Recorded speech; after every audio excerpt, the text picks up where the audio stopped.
14ನೇ ತಾರೀಕು ಸಂಕ್ರಾಂತಿ ಹಬ್ಬದ ದಿನ ಆರ್ಡರ್ ಆಗಿದೆ ಅಂತ ಸೇರಿಸ್ಬಿಟ್ಟಾರೆ. ಆಮೇಲೆ ಕ್ರಿಮಿನಲ್ ಪ್ರೊಸೀಜರ್ ಪೇಪರ್ ಅಲ್ಲಿ ಬರ್ಬಿಟ್ಟಾರೆ. ಕ್ರಿಮಿನಲ್ ಪ್ರೊಸೀಜರ್ ಪೇಪರ್ ನಿಂತ್ಕೊಂಡು ಬರ್ಬಿಟ್ಟಾರೆ. ಕಂದಾಯ ಅಧಿನಿಯಮ 1964 ಕಲಂ 25 ನಿಮ್ಮ ಹಂತದಲ್ಲಿ ಕ್ರಮ ಜರುಗಿಸಲು ತಹಶೀಲ್ದಾರ್ ಮಾಧವ್ ತಾಲೂಕರವರಿಗೆ ಸೂಚಿಸಿ ಪ್ರಕರಣವನ್ನು ಮುಕ್ತಾಯಗೊಳಿಸಲಾಗಿದೆ. ಅಷ್ಟೇ, ನನಗೆ ಇದಕ್ಕೆ ಸಂಬಂಧ ಇಲ್ಲ. ತಹಶೀಲ್ದಾರ್ ಅವರು ಪರಿಶೀಲನೆ ಮಾಡಿ ತಗೊಳ್ರಿ ಅಂತ ಹೇಳಿದ್ರು. ಕಾನೂನು ಕ್ರಮ ತಗೊಳ್ಳಿ ಅಷ್ಟೇ ಅಲ್ಲ, ಅವ್ರ ತಲೆಗೂ ಬರಲ್ಲ.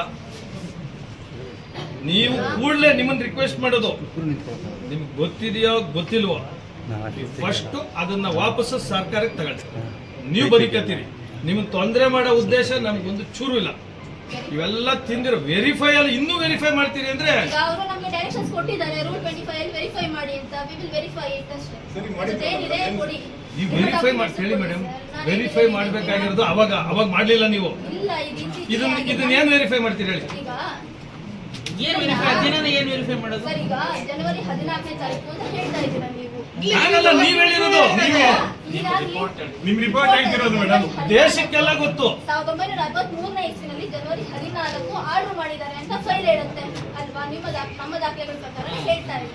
ಆ 63ನೇ ಇಸ್ವಿನಲ್ಲಿ ಜನವರಿ 14 ಇದ್ದಾಗ, ಆ ರಜಾ ದಿವಸ ಇದ್ದಾಗ RH ಇತ್ತ, ಗೌರ್ಮೆಂಟ್ ಹಾಲಿಡೇ ಇತ್ತ. We will verify. ಇದೇ ಕೊಟ್ಟಿದ್ದೀನಿ.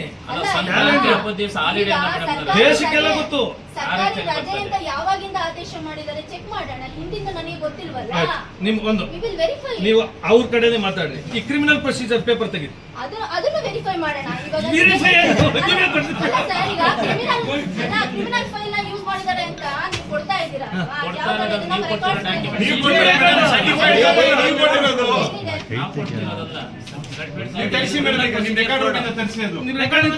ನಮಗ್ ಗೊತ್ತಿಲ್ಲ, ನೀವು ತರಿಸಿ ಮೇಡಮ್.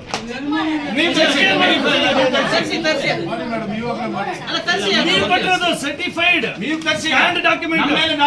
ನೀವು ತರಿಸಿ ಡಾಕ್ಯುಮೆಂಟ್ ತರಿಸಿ, ವೆರಿಫೈ ಮಾಡಿ. ಡಾಕ್ಯುಮೆಂಟ್ ಇಲ್ಲೇ ಮಾಡಬಾರ್ದು. ಆಮೇಲೆ ನೋಡಿ ಸರ್ಟಿಫೈಡ್ ಡಾಕ್ಯುಮೆಂಟ್. ಮುನ್ಸೆಕ್ಟರ್ಗೆ ಡೌಟ್ ಬರ್ತದೆ, ಶಿಸ್ತೆದಾರಿಗೆ ಏನ್ ಬರ್ತಿದ್ದಾರೆ ಓದಿ ಮೇಡಮ್. ಇದು ಓದ್ಬಿಡಿ ಮೇಡಮ್, ಎಲ್ಲರೂ ಕೇಳಿಸ್ಕೊಬಿಡಿ.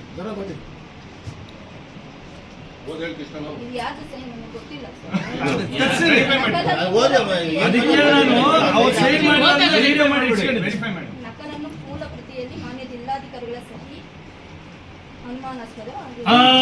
ಯಾರು ಬರ್ದಿರೋದು? ಶಿಸ್ತೆದಾರರು. ಗೊತ್ತಿಲ್ಲ, ಅವರು ಎಲ್ಲಾರು ಬರ್ಬಿಟ್ಟಾರೆ. ಅದು ಗೊತ್ತು ಅವ್ರಿಗೆ, ಇದು ಬೋಗಸ್ ಅಂತ ಗೊತ್ತು, ಅನುಮಾನಾಸ್ಪದವಾಗಿದೆ ಅಂತ ಅವರೇ ಬರೆದು ಕೊಟ್ಟಿದ್ದಾರೆ. ಇಷ್ಟು ದಿನ ಇದಿರ್ಲಿಲ್ಲ, ಈಗ ಬಂದು ಸೇರ್ಕೊಂಡೈತೆ ಅಂತ. ಇಲ್ಲಿ ಕೇಳಿದ್ರಲ್ಲ ಕ್ರಿಮಿನಲ್ ಅನ್ನೋದು ನೋಡಿ, ಇಲ್ಲಿದೆ ಪ್ರೊಸೀಡಿಂಗ್ಸ್ ಕ್ರಿಮಿನಲ್ ಕೋರ್ಟ್ ಅಲ್ಲಿ ಉಪಯೋಗಿಸುವಂತ ಪೇಪರ್ ತಗೊಂಡ್ಬಂದು ಆರ್ಡರ್ ಶೀಟ್ ಅಲ್ಲಿ ಸೇರಿಸಿರುವಂತದ್ದು.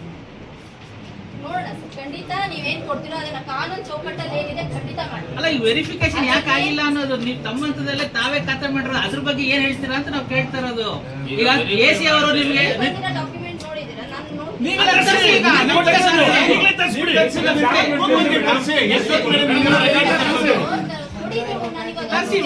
ಕೊಡ್ತೀನಿ ಅಂತ ಹೇಳ್ತಾ ಇದ್ದೀನಿ.